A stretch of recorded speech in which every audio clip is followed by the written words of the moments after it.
నన్ను విడిచి వెళ్ళకు మాధవా.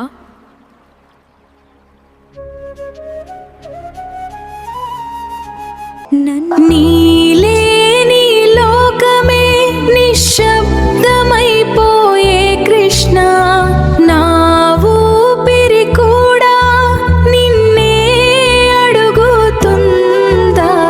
విరహ వేణువై నా హృదయం రోదిస్తుందా. రాధ జీవితం నీ జ్ఞాపకాలే అయిందా. యమున తీరం నిశ్శబ్దంగా నిలిచిపోయే, నీ అడుగుల జాడల కోసం వెతుకుతూనే. వేణువు లేని గాలి కూడా నిశ్చలమైపోయే, నీ స్వరమే